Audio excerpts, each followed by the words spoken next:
Welcome to the next episode of Working with Ursula. And today we're going to talk about beliefs and systems and our belief systems and where they came from, how they can limit us in some ways, and how they tie into our ego. We're also going to go over listening and listening from your head or your heart, what the difference is, what does that mean? And then how that all ties into feelings and how our whole body can change based on what we allow things, how we allow things to happen. And it all begins with beliefs. So, my understanding of beliefs is a simplified version of a belief as a thought that we've held for a long time. That's a very simplified version. But Ursula, let's talk about that. What are your what is your understanding, or can you give us your understanding of beliefs? And then how do beliefs help us? And then how do they harm us in some ways? What does that look like? Well, beliefs, what is it? I call it as programming. We are dealing now with AI and all this. People can be programmed. And what is the best way to program? You buy a new computer, it's like a new child. You start putting software on it, and that software becomes what runs this computer. So, for example, it is your mom and dad that are saying certain things, doing certain things, and you are being programmed. So you see those things the same way as your mother or father did. But it's not only that. You go to school, you probably are taken to church or other worshiping place, and there are other things that are starting to spill. If something kind of uh, increases the belief that your parents believe, then it becomes triple, quadruple, so it becomes more powerful. So, for example, if parents are telling you from early childhood, you have to work hard to get anywhere. And if you don't work, you don't get anything. So that is one of the common beliefs I see. You have to work hard. And we believe that we have to work hard to get anywhere. So if we have a work that is easier later on in life, on the back of your mind is still that disquieting thought that you are not working hard enough. That's why you are not successful enough. And so this limits your ability. Then, if you are conditioned to believe that you are bad because you are a girl, because you are a boy, because girls don't do that, boys don't do that, then you're starting to go into narrower and narrower tunnel. So I had, among all the thousands of people I've seen, I had two people, and that's sad in a way, that were actually coming from a really good background programming. They were successful, they were very happy, healthy people because they were taught by this very first set of people in their lives the right things. Eat right. They were confident about themselves. The parents would point the good things in them, so they would work on their skills or talents and not to be timid or afraid. Well, why they came to see me is because they had some decisions to make. One, as I mentioned before, was traveling. So the jet lag, he couldn't teach his body. He needed to teach his body to overcome jet lag because he was going through many time zones and stuff. A second one had a decision to make in a price and in a time when she had two little kids, was lucrative offer, but yet she had to see what really mattered, what was the value in her life, and that decision came from understanding what really is important in life. So here we have a little laptop, a little child being pushed and more software. So as the time goes, we go to school, and the school say you cannot do that. You didn't work hard enough. That's why you fail. Because you have done this, you have to be punished, and it is continuous, like a storm of those things. It just is not a settle. It's really massive. So some children are more rebellious, rambunctious, and they bounce those things up. So they break those laws and those rules.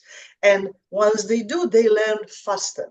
But when we say, don't do that, you are moving, don't march, we are just walking normal, don't laugh because we are in this place. So, and the child allows more and more of this conditioning come, then they are very timid. They go into the, as a adult, and they are in a company of other people, and they will be very timid because somebody said long time ago, every time you open your mouth you say something silly.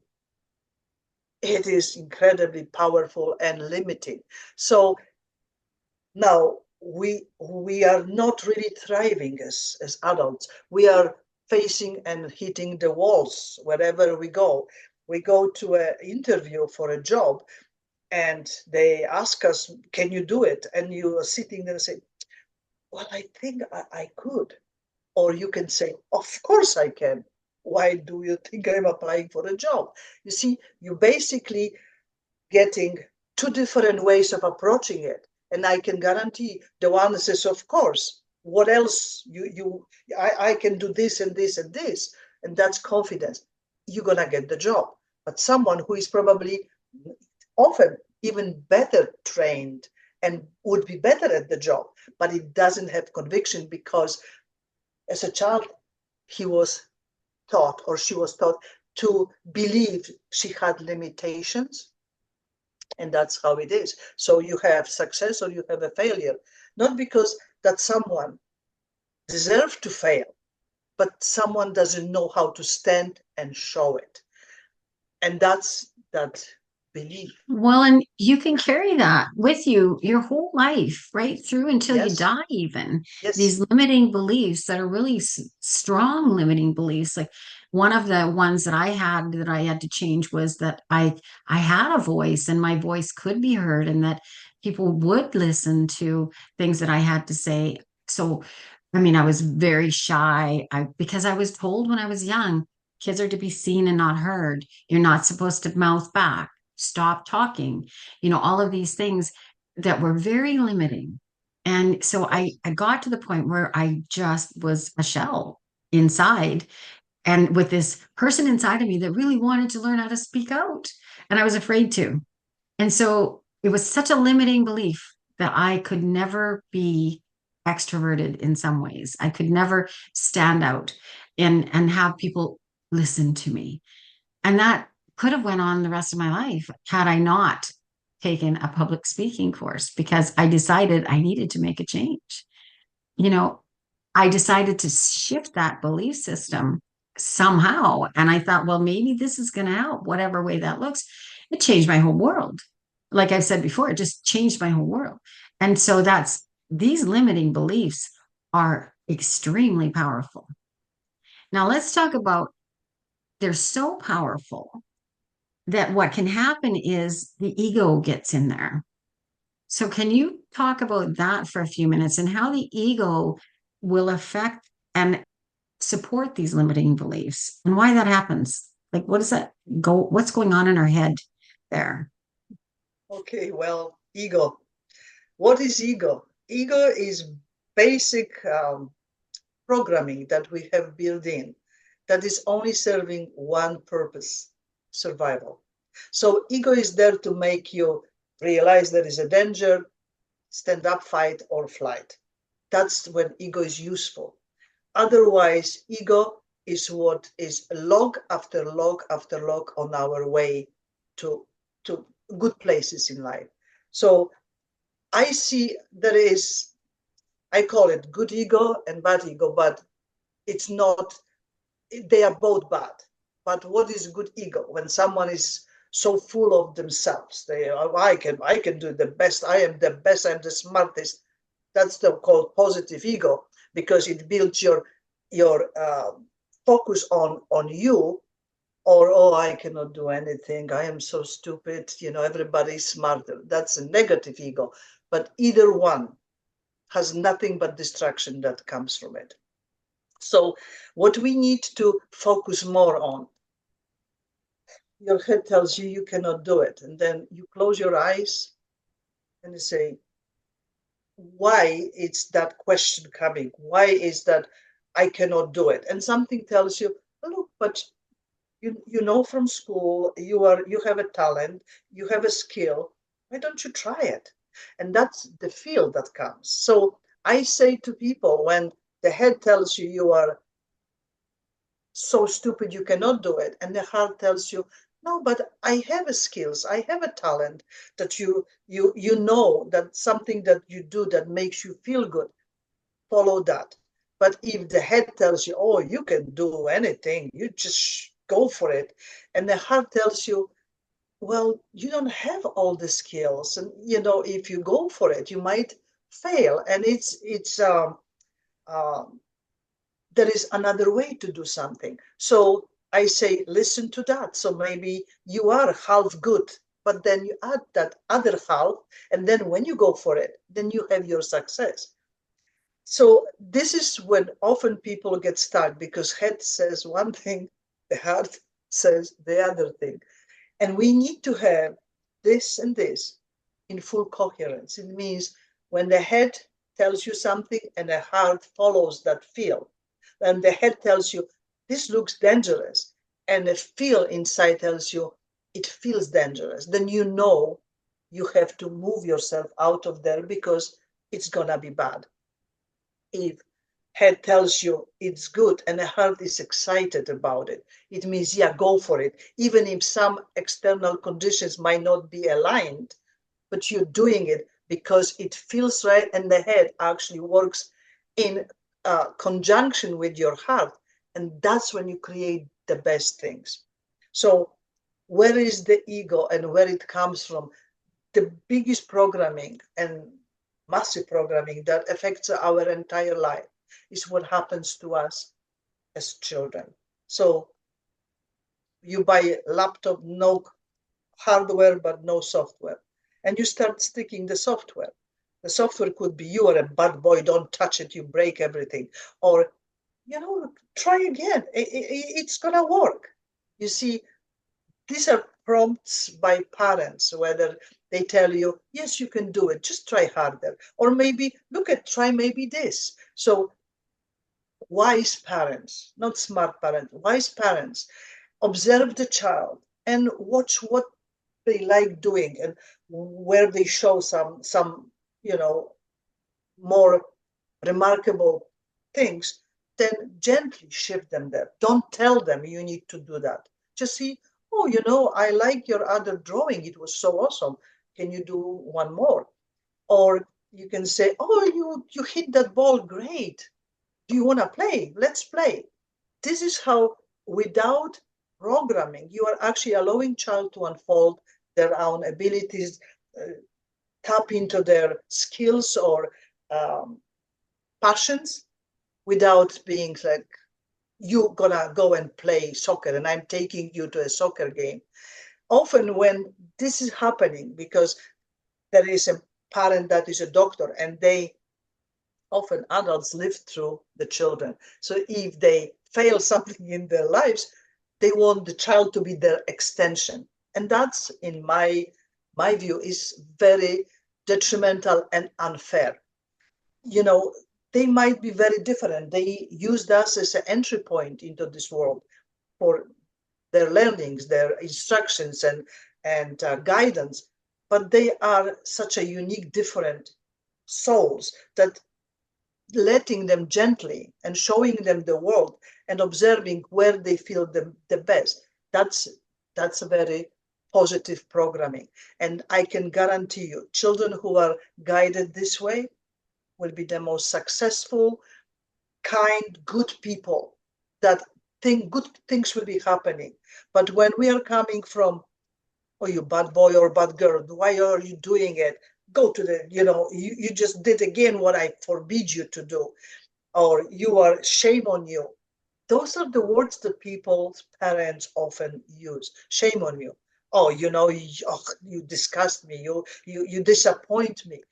This is when child loses confidence. This is the child that feels nothing I can do right. So they go through adolescence. They usually get probably in trouble with drugs and buddies that, friends that are more accepting of them. Then they go way wilder than they normally would have if they were just regular teenagers, and then they go into adulthood. Often they come up with addictions, and they can't keep the job, and they have a very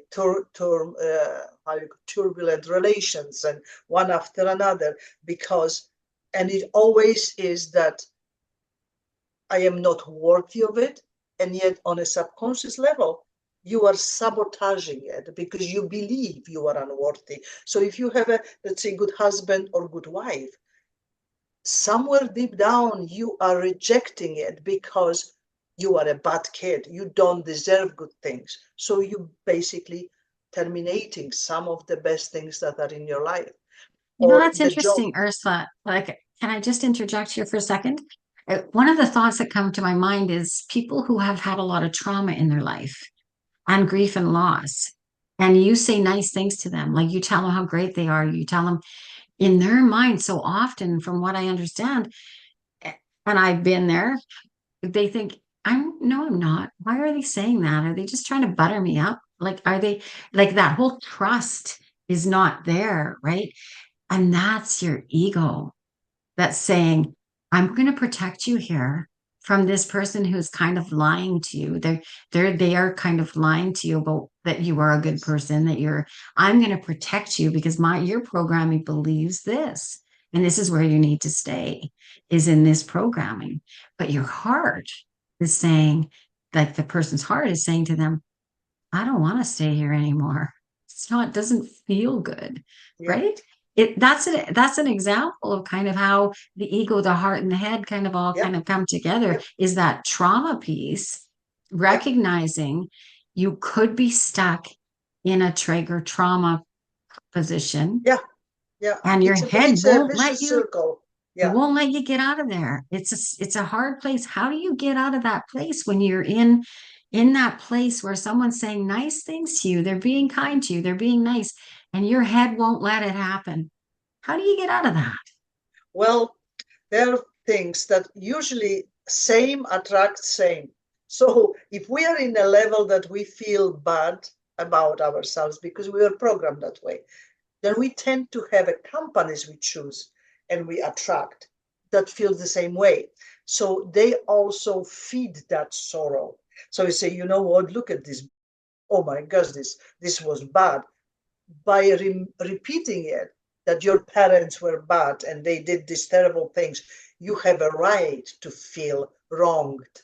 You have a right to feel entitled to harm others because you were hurt. This is when we have to reset how we vibrate, how we send the message. So people often say, well, once I divorce, I just around all the people are divorcing, and they are all disappointed because that's the vibration that actually attracts whatever crowd comes. But if you choose to say, well, they're still a married couple, they're still good relations, and you choose to be in a company of those, then that you stop thinking back and feeling sorry back then, and you start looking, well, it's possible. I want to see this good example because it gives me hope. It gives me kind of directions of what. And often you see what these people do that makes that relation good. And you say, well, I haven't done that in my relation. I haven't said nice things. I haven't held my husband or my wife's hand, and I was always pointing the wrongs. Often couples, when we attract that husband or wife, based on what came with us from childhood. So we attract this domineering woman or controlling man, and then we recycle the whole thing. We are projecting it forward. Then when we have kids, we do project it. So there is always a time that this vicious circle has to be broken and saying, no, no, no, no, no. I am not doing what my parents did. And then you start thinking of what and how they did it that made me this insecure and conflicted individual. And then you start seeing it. When you start seeing it like this, then you are starting to see the bad they did, as the good you are doing with it.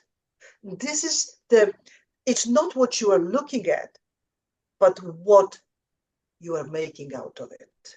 So if you can turn this bad stuff that happened to you and saying, okay, this is what was done, and I am going to do it totally opposite. That's when you are looking and you are grateful for all the bad, because that all the bad was the fastest way to learn. The lessons that were learned taught you fast and swift and force you to make the change. And often there are events in your life that are given by whatever forces are governing us here and wanting us to be happy, wanting us to be healthy and together, connected. These are the events that we start recognizing. Oh, I see this couple arguing on, oh my God, this is what I did. So once you start looking in at you as this three finger, one finger opposition, you pointing a guilt at something, or then three other ones are showing you look for reasons inside. And once you do, you can change that. If you realize this is, I have a habit of saying this and or responding that way, and then you see your response is causing more aggression and more arguments, then you're changing that and you are not reacting. And or I do feel I lock myself and I don't want to talk and I am angry and I hold that anger, then you change that. So instead of being angry, you say, screw that, I'm going for a walk and I'm gonna feel good and just walk. When we walk, we tend to be more focus on our physical motion, and often it calms our mind. So I say, if you are facing challenge and situation with anger and resentments, and just stop and go and breathe. When you breathe slowly. Slower breathing slows your mind. So slows that anger that is just going crazy, or hate or fear, whatever it is. Then clarity comes. And then you come after 40 minutes of walk and you think, oh, why was I so upset? And you know how often you would say, I don't even remember. This is when I talk with couple. I said, 15 minutes into your argument, if I ask you, what did it start from? Neither side will tell you when. This is the most mind-boggling. And I know because, the best experience you have firsthand. So often I ask her, why are we arguing? I don't know. And once you do, you look at each other and say, this is funny. And when you look at things with sense of humor, like instead of crying, laugh. And I can tell you, and you have all the data proving that when you laugh for 15 minutes, you're actually extending 15 seconds length of your life. You are uh, detoxifying your system from stress. And stress is our biggest enemy. There is no doubt. And so this is like, let things be. See what is out, and realize that these are all signs. The same like your body. Your body talks to you. Your body tells you something is wrong. Your body tells you because you are bloated, but you are too busy to pay attention. So then you're bloated more, and then you have diarrhea and some other problems. Your body was talking to you. When start screaming, then you are spending time on the toilet because you were eating something that was upsetting you. So stop, slow down, and put one and one together. What happened? Why did I have this bloating? Oh, because I ate that bread or something, or I did this, or I did this. And then you eliminate that. And you can see on your body right away the great response. So people don't even realize how addicted to sugar they are until they eliminate sugar for 7 days. People go through withdrawal, the same as cocaine withdrawal. They are they are angry, they are edgy, they are irritable, And then that peaks and then goes down, and you notice you slept better last night, and you are less argumentative and all that. It is often what we eat. We are what we eat. So Well, and even it's also like looking at it from the ego side and the head and the heart, and this is all combined into thinking mindfully.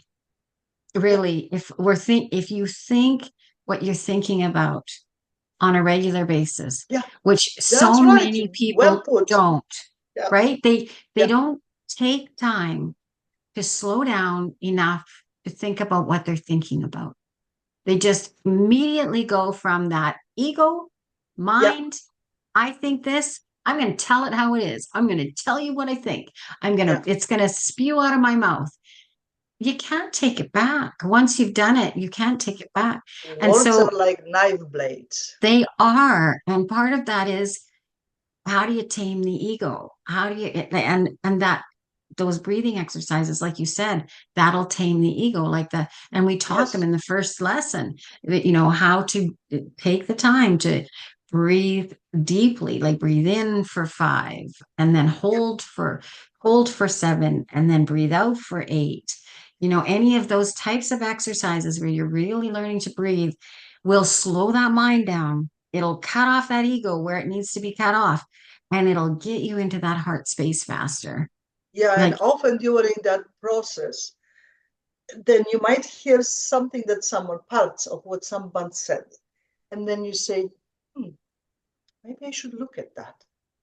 And when you yeah, start doing it, like you look and say, oh, that makes sense.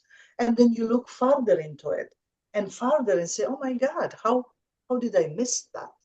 And that's when you are actually really in a wonderful way of conquering your ego and allowing all the best of it, which is creativity, openness, compassion, and wisdom, because that's wisdom. Being smart is it's a ego connected, but being wise is connected to heart. well, and think about right and wrong, just those two concepts. Yeah, So many people have to be right. And you're getting into, like, let's say you get into an argument with someone and you have like a best friend, and you're having lunch together and you start talking about something that happened in your past, and you recall it this way and they recall it that way, and then neither one of you want to give up that you have the right story, but both of you see it totally different in some ways, what happened.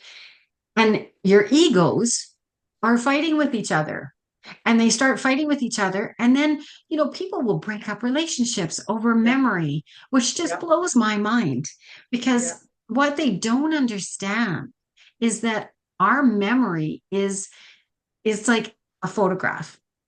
If you think of a photograph and that's your memory, and then you take the photograph and you break it into 20 pieces or so, and then you burn 10 of those pieces, how much can you really remember that photograph? When you've just split it in a whole bunch of pieces and burned 10 pieces, how much do you really remember? That's how our memory works. well, I It's tell not, you, let me tell you the story. It's really, and okay, that was actually an experiment that was done in university.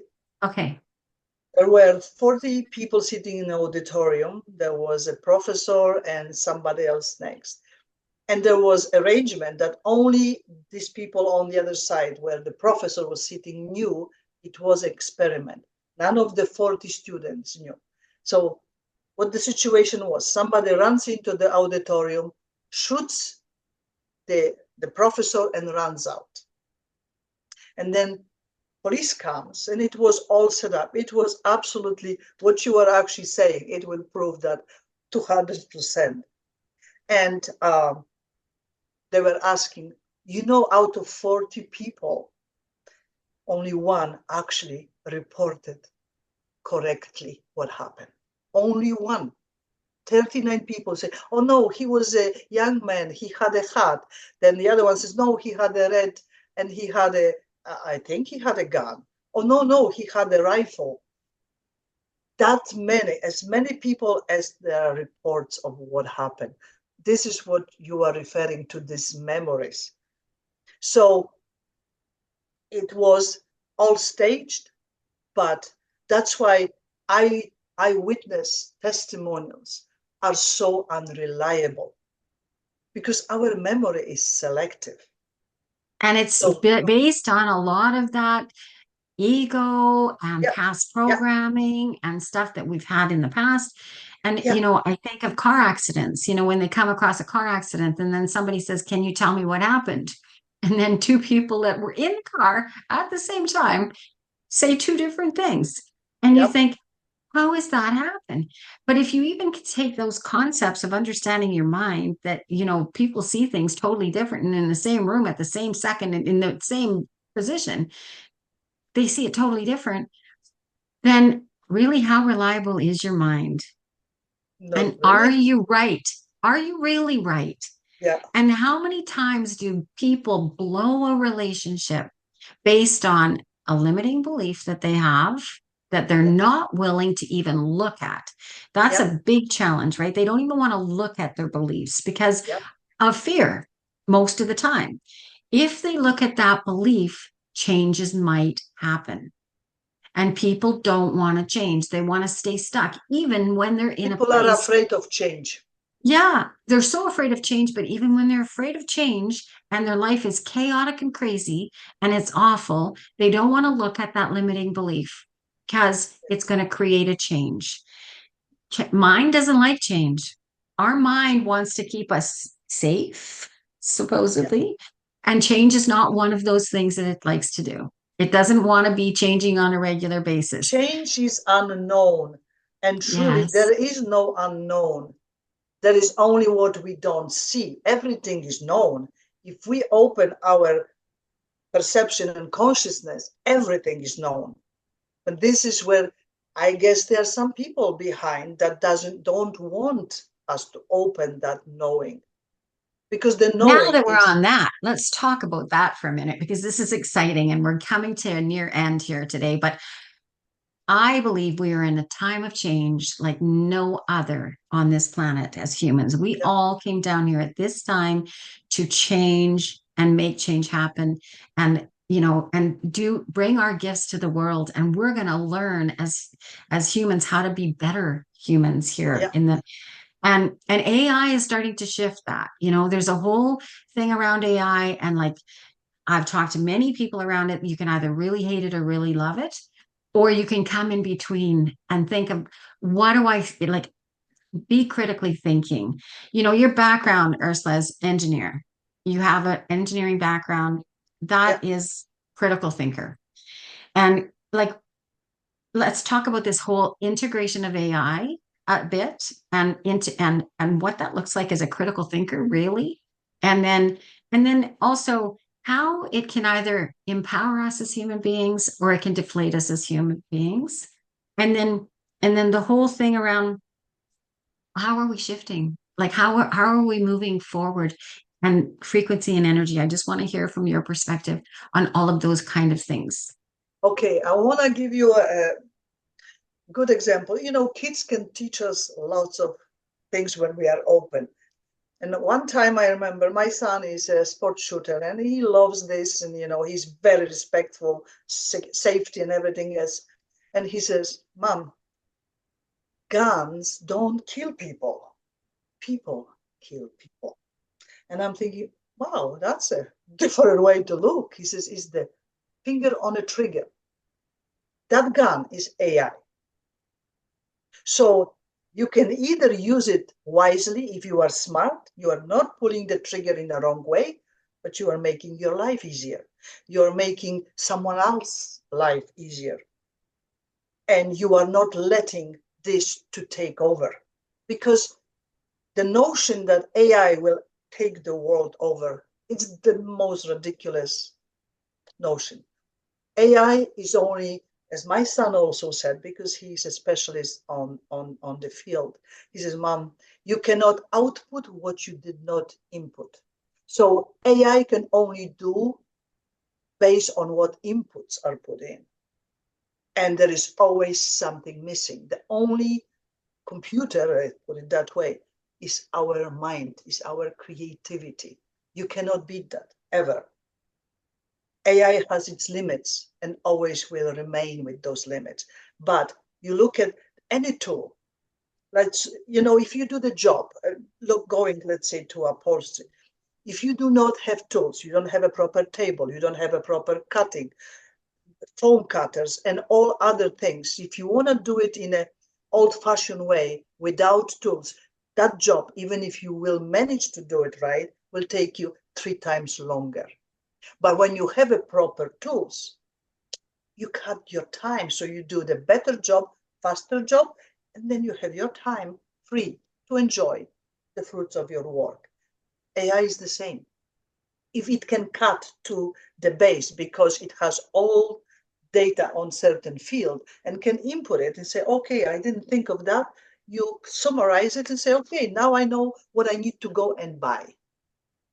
And even if you are on a field like I was on the upholstery field or drapery, then you go to and you order this. You would know every detail because every detail was inputted into that AI.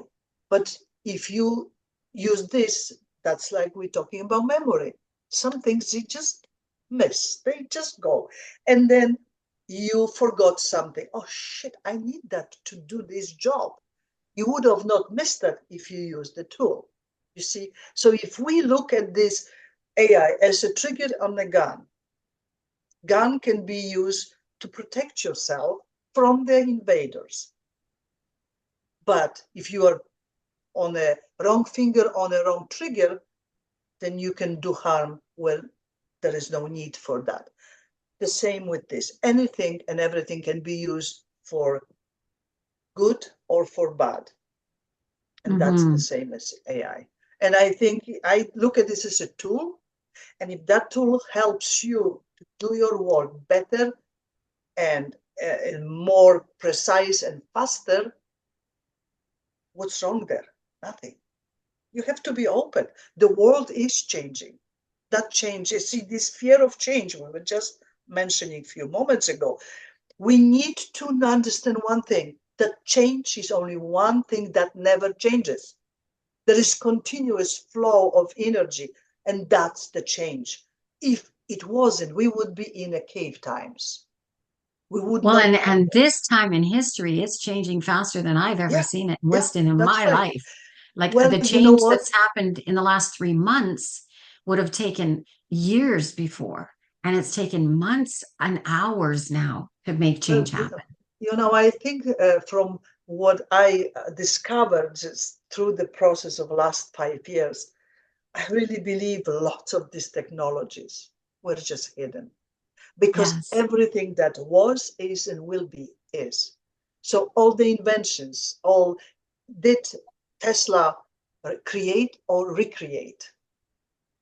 It's all there. He was just able to tap into it. Yeah. That knowledge, like we have downloads, we have things that are coming to us in or either our sleep or in a awakened state, but all of a sudden something comes in and says, how do I know that? Then you check into it and it's very correct. So it means it is that you are able to receive that download, that program.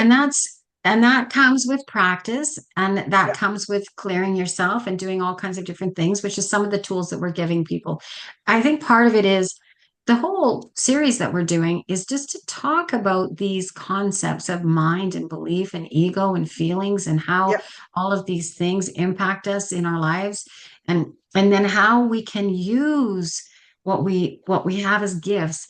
This whole downloading that you were talking about, like everything's already there, we have yeah, access to it, is not something that's been taught to us in school. It's not something that we've been trained to do. I think we should have been trained as children on yeah, how to download and to remember and to because the world would be so different, but it's moving in that direction.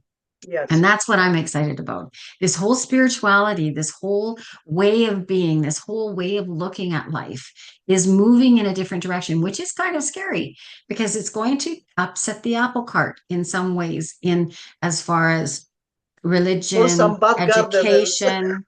Huh? for some bad gardeners. Yes, it is. I mean, it's got, we look at the systems, the government Yeah, systems, the religious systems, yeah, the education systems. things are going to change. And people are afraid of that. So they're holding back and they're afraid to kind of, but my thought is get in the river and swim with it. Like start to open yourself up, find ways to like meditation number one. Yeah. You and I both agree on that. Breathing, Take the time, breathing. breathing Yes. and meditation. Get into that space. Get into the Nature. habit. Yeah. It's the habit of doing it on a regular basis. Yeah. Even when you have 5 minutes, you can take that 5 minutes to just get back grounded Quiet and yourself. Yeah. slow yourself down before you make these big mistakes that you know you shouldn't be making. And then ground earthing, like you said, go outside, walk in nature, do what you need to do to kind of ground yourself to Mother Earth because Mother Earth is changing too right now Yes. and Yes. and needs our support and our help. And when we're walking on the land and especially barefoot, that's the big key here too, is take your shoes off. Don't be Yeah. afraid to walk barefoot in the grass, barefoot outside. Grab those free electrons that Mother Earth is giving you to Yes. rejuvenate your body, to get your, reverse your degradation of your cells. And It's another thing is, which I started to do it 5 years ago regularly. Bless every glass of water you drink. Put your hands around your plate before you eat, because it's actually proven through and recorded experiment that a positive moment, positive thought, positive prayer changes the vibration of that food so incredibly. So even if it's a simple piece of bread, that piece of bread blessed and with a moment of prayer and positive energy gives you much more benefit. So little things we do, we have to change. yeah. No one can do that for us. We have to be the ones deciding, I've had enough of this. I need to change, and I will. I know God, Creator, will send my way all the teachers and everything I need to make that change happen. And that whole being in a victim position, if you are in a position where you're feeling like you are being the victim of something, if you could just remember that at this point you're feeling this way, but you can become the victor of wherever you're going. And when you look back, you're going to see this, whatever it is that you're going through, this chaos or this crazy or this mess, as a big lesson. If Yeah. you are grateful for that lesson that you learned, and I've had people who I've gone through horrendous relationships, our relationship that was terrible, and I had to get out of that. And now I look back, I used to be the victim. Oh, poor me, feel sorry for me. I had to go through this. I was one of these women who were beaten and bruised and battered and blah, blah, blah. But now I look back on that and I go, thank you. I thank that person for the lessons that I learned, because had they not came here with me on this journey and taught me those lessons, I would not have learned to speak up for myself, become a stronger person, do the things that I'm doing today, stand up in front of people. I would not have learned all of these things. I learned them. We are all here for a reason together. There's no coincidences. We all know that we came here to help each other. Yeah. Collectively, we are one collectively. And that's a concept that's hard for people to grasp and understand, but we're one. We're all one together. And We are this, consciousness. Yeah. when people come into your life and they cause this kind of upset in your apple cart or whatever it is, it's for a reason. Stop and think about what is it you're learning, number one. And that's why I said, think about what you're thinking about. Yeah, And exactly. And take responsibility, because no matter how we want to turn it around, I have unshakable belief that each and every one of us came with a contract. And every single lesson, every bad teacher was in it, and we gave consent. That yes, consent. Yeah. We did. And I believe that too. And would I have believed that when I was going through all of this hard time? I would have said, blow it, man. I'm not, this wasn't something I planned on. I wasn't planning on doing that. Oh There's yeah. no way. Like I would never have chosen this in my life, but now I look at it and go, yeah, I did. I chose that. This is what Well, I and chose. that's what causes also disease in the mind and in us, causes our physical problems. And I remember you just brought the case. I had a lady who had a cancer, and I pointed out all her ways of reacting to things that are were directly linked to it. And she became so angry. She says, "What do you think? I created your cancer?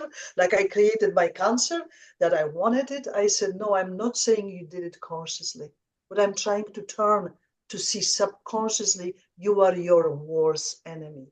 Because hating your father for whatever he did doesn't hurt your father. He's gone dead, doesn't even remember he was here, but you are, and that anger is turning against you. So who are you hurting?" Realizing that victimology doesn't hurt the ones that made us victims in the first place, hurts us. And so we are actually perpetrators, continuing perpetrators. So once you start flipping it this way and say, no, I don't want to continue this, what they started. And that's when the point of determination comes. No, I'm done. I'm done. I deserve better because God meant for me to have my best and be my best. And I am going that direction. It all comes from within us. And that Willingness. energy, just that simple energy of I'm Yeah, done. I'm not doing this anymore. I'm going to yeah, find a way to get through this, creates a ripple effect up from you of energy. that's And what right. happens is you begin to attract the people into your life and the things into your life to help you get through this and Yeah, out of it. And that's, absolutely. and like you said, sometimes your friends will drop off. Sometimes people in your life will drop off. That's not a bad thing because you have asked for this over here And you and you need are more going to get space that. for the right teachers to come. Right. And We so, would be on life is, overload. Yeah, it's such a yeah, journey, isn't it? It's so exciting. We've covered so many things today in this short session, talking about beliefs and ego and how the ego and our mind can kind of work play games on us and to be careful what yeah, you're thinking about and to position yourself in a way that you think about the things you want to think about. That's the other thing. yeah, If you're thinking about stuff that's not good for you, how can you reframe that in your mind? How can you change it in your mind to get? Sometimes we need coaches. Sometimes we need mentors. Sometimes we need people to help us kind of get through some of this stuff. And like Ursula, you help people all the time get through some of the deeper stuff, the stuff that has, been held in our body or held in our consciousness, yeah, unconsciousness for so long, generations, really. And yes, you help them get through that kind of stuff, that whole regression past life therapy that you do. Amazing, like it's just amazing. If anybody has a chance, get a hold of Ursula and talk to her about having a session because it really is a life-changing moment to go through that yes. kind of stuff. And yes, okay, might be something that's woo woo and you think it's crazy or you think you're afraid of. That's change. That's like, don't be That's afraid. exciting part of life. Yes, start to cross over to these things that you might think that somewhere along the line you picked up a belief system around that might not be right. We've been programmed in those belief systems, Yeah, so be careful. Think for yourself. Now is the time in history. Have all got to become excellent critical thinkers. We yeah, have got to become the person inside of us who we really are. And in order to do that, we have to think from within because we have the answers inside of us. You guys don't even need us, really. Ursula and I, we're just here to kind of tell you some experiences and some things that we've learned along the way that we well, think like might help you on that journey. my book helps people identify certain things that people fight or struggle with.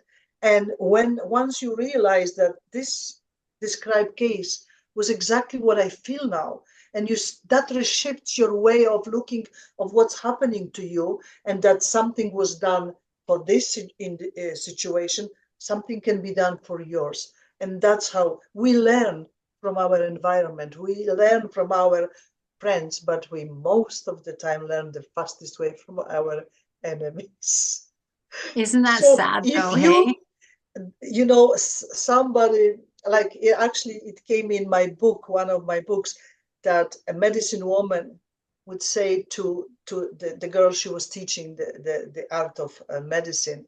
She said, when we start praying for our enemies, we truly pray. That's And so that is true, the hey? most powerful thing that, That is so true. It is so true because we've learned something. yeah. Like we've And we are finally not come. holding to the negative, heavy emotions and energies. We are letting them go. And once we let them go, we help ourselves. But at the same token, we help those that those energies were connected to. Mhm. Pretty Both of deep it. stuff. It is pretty deep stuff. And we've covered so many different things. It's exciting. So we're going to end here today. And, thank you so much again for being with us here and giving your wisdom and telling people about the things that you understand. And we have a couple more episodes to still go. We're on our fifth. We've got three more, at least three more that we're going to kind of guide you through some other things and things to think about. And so we'll see you on the next episode. See Have you. a good day. Okay. Yes. Bye, Bye. guys.